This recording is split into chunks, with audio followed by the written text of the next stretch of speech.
நாட்டுக்காக உழைப்பதற்கே அண்ணா பிறந்தார்.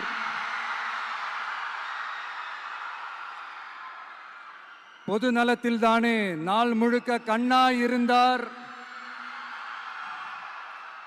அப்படின்ட்டு எம்ஜிஆர் அவர்கள் ஒரு பாட்டு ஒன்று பாடியிருக்கிறாங்க, கேட்டிருப்பீங்க. அப்படிப்பட்ட நம்ம காஞ்சி தலைவர் அறிஞர் அண்ணா அவர்கள் பிறந்த மாவட்டம் தான் இந்த காஞ்சிபுரம் மாவட்டம்.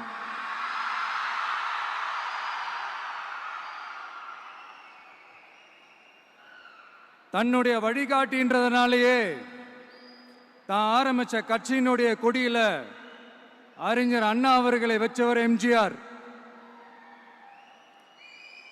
ஆனா அறிஞர் அண்ணா அவர்கள் ஆரம்பிச்ச அந்த கட்சியை அதுக்கப்புறம் கைப்பற்றினவங்க என்னெல்லாம் பண்றாங்கன்னு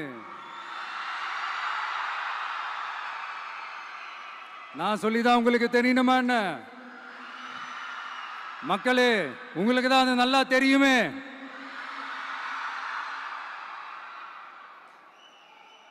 தனிப்பட்ட முறையில் எங்களுக்கும் அவங்களுக்கும் எந்த பிரச்சனையும் கிடையாதுங்க. எந்த வாய்க்கா வரப்பு தகராறுலாம் எதுவுமே கிடையாதுங்க.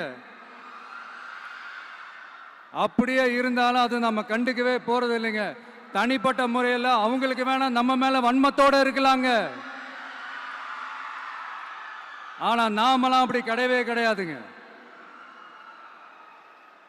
ஆனா உங்களை என்ன நம்ம எல்லாரையும் பொய் சொல்லி நம்ப வச்சு ஓட்டு போட வச்சு ஏமாத்தினாங்கல்ல,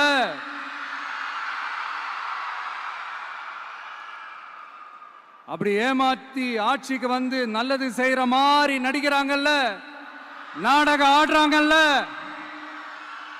அவங்கள எப்படி நம்ம கேள்வி கேட்காம இருக்க முடியும்? அதனால அவங்கள நம்ம கேள்வி கேட்காம விட போறதே இல்லை.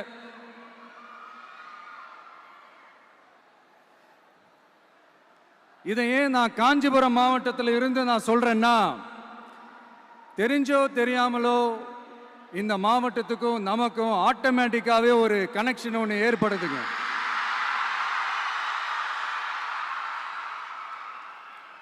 ஏன்னா நம்மளுடைய முதல் கள பயணத்தை தொடங்கினதே பரந்தூர்ல இருந்து தான். பரந்தூருக்கு போய்